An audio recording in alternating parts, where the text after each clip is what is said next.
Hey, what's going on, everybody? My name is Matt Jarbo. This is Three Buck Theater. And with James Gunn having gone through what is probably the best and worst year of his life, I mean, we're only a few weeks away from him having been unceremoniously fired from Disney. Well, fired from Disney after tweets came out of his from back in 2012. And I, like many others, outright supported James Gunn and were happier than a pig in poop when we found out that he was coming back to Marvel to finish up Guardians of the Galaxy Volume 3, to finish out his trilogy. Bob Iger, Kevin Feige, Alan Horn all wanted him back. And of course, there is the entire possibility that we were played, emotionally speaking, leading up to that big announcement, especially considering that he was hired to do Suicide Squad 2 and effectively kind of help reboot the DCEU, at least according to this report from We Got It Covered. Now, this is talking about the future of James Gunn's involvement with DC following the release of Suicide Squad 2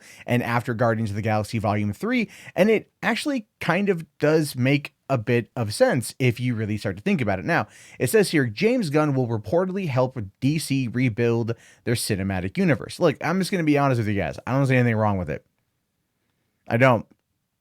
There's been some bumps along the way, but I feel it's on a good track. And Warner's, as I like to frequently say, has absolutely no skill set when it comes to standing by their previous creations. Anyway, says last week, we got this covered, reported that we'd heard Warner Brothers is planning to effectively reboot the DCEU. The original continuity will stand in the likes of Wonder Woman and Aquaman franchises, but new projects like the Batman and Supergirl will take place in a fresh timeline that won't connect with the old movies at all. That's actually not true. And I think even this article itself goes on to say that it's potential that they would want to bring the two timelines together later on. No, run DCU Prime and DCU Past or something. Have them be concurrent. Have them be the same timeline, but just different areas of that time. I think that is their best bet. That would be their best course of action. But what do I know? I'm just a dude who watches movies far too often. Now, at the time, they believed that the Warner Brothers was attempting to sweep the past of the DCEU under the rug. However, the sources now say that the studio is turning to a certain filmmaker who has also worked with Marvel to rebuild their fractured franchise. Now, this, of course, would be the second time they've attempted this. Anyway, now James Gunn has reportedly been appointed to get the DCEU back in shape.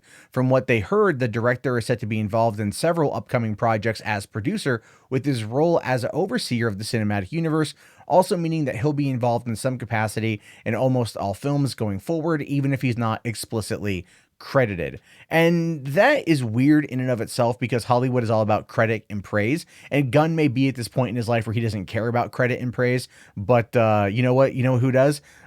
Guilds.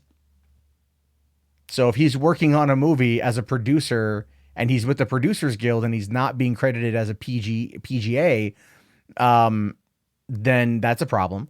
You know what I mean? Like they're going to have some issues with that. But anyway, now they go on to say, to clarify, the plans continue with two separate DC universes is still a go. So the Matt Reeves, the Batman, remains set to reboot the Dark Knight mythos. But one source says that there's the idea to potentially merge the two timelines together eventually, but there's no immediate plans for that. So again, they kind of contradict themselves in this. This is why you got to take everything We Got This Covered says with an absolute grain of salt, because they said, oh no, it's two separate timelines, but they're going to merge them at some point. We just don't know when, you know. So, but this is what it says. Now, they go, obviously, this is pretty interesting to hear. Gunn was once said to be doing much the same for Marvel, shaping the cosmic side of the MCU in Phase 4. However, after he was fired from Guardians Volume 3 for a year, he had hopped ship over to DC. It sounds like following Guardians, he may split his time between producing for Marvel and doing the same for the distinguished competition. Yeah, maybe. But the thing is, that's not going to last forever. And Gunn could be putting himself in the middle of what could be one of Hollywood's craziest bidding wars, right? The two companies very much want what Gunn has to offer. And you can sit there and say that when it comes to Marvel, they got Feige, and Feige can do a lot, and Feige has done a lot. And it's not to say Feige's going to stop anytime soon. I don't think he is. But DC doesn't have that. DC has got Walter Hamada, who has yet to prove himself. Walter Hamada, who has yet to show me that he's even now capable to run the studio. I mean, we're hearing constant talks that the DC Universe streaming service is over. Doom Patrol is going to be canceled. Swamp Thing was already canceled, and that that they might take Titans and move it around. I mean, there are all of these elements at play in regards to the future of this particular franchise, and they're always just mixing it up and changing it around and trying to be something that it ultimately isn't. And I think a lot of people out there recognize that fact. And a lot of people out there really do recognize that and see it for what it is, just a company that does not know what the hell it's doing. And so if AT&T, now being the owners of Time Warner, are serious about trying to maintain the DCEU, to maintain profitability, to compete with Marvel, then yes, paying James Gunn a lot of money to be the overseer and to give him that creative control is obviously the best course of action. James Gunn would be dumb to not do it, if you want my honest opinion, but in the agreement that he would sign with DC Films as well as Warner Brothers and clearly the parent company would be that you cannot remove him. Like, there'd have to be an exit clause in there that states that, like, you can't just have cold feet. You got to sit a couple of these things through, because that's been the biggest problem with the DCEU so far, is they have no confidence in their own properties. The fans want the properties to be good. The fans are willing to sit through a couple of bad movies. We sat through a couple bad X-Men films. We still love the X-Men. That's not going to change. The same can be said here. The thing is that they can't listen to internet vitriol because that doesn't represent everybody all the time. But Marvel could use this as a way to go, hey, James, we'll give you whatever you want on Marvel side.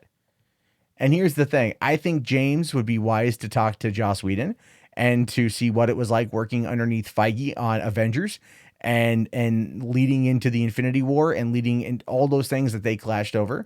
And then I would also look at how Whedon handled himself over with finishing up Justice League. And I would talk to Whedon about this. I'm pretty sure Whedon would probably say F it to both of them and not want to be involved with any. But if you look at from just the ability to progress further in his career and to have the autonomy and the freedom that Gunn probably would love to have, as most filmmakers, if not all filmmakers would, going over to DC would be a fresher slate where he doesn't have to compete with another primary producer that has their own vision. Rightfully so, by the way. And Feige kind of tossed Gunn under the bus when saying, well, no, he really wasn't that involved with shaping the cosmic side of things, even though we all knew that he was. So if James Gunn is indeed going to be helping rebuild the DC cinematic universe, I'm gunning for him, pun intended. I'm gunning for him. I want to see him succeed. I want to see him win, and I want to see him come out on top. And if it's over at DC, then we as fans win. Marvel is really good at picking the right director. They're really good at picking the right people. DC has its problems, and James Gunn could be what saves it. Anyway, I leave it to you, your thoughts, your opinions. Let me know down in the comments below. I really want to hear your thoughts on this one. Please, if you like the video, toss it a thumbs up, subscribe if you're new, and check back often for more content from me. I'll talk to you guys later. Have yourself a great day, and peace out.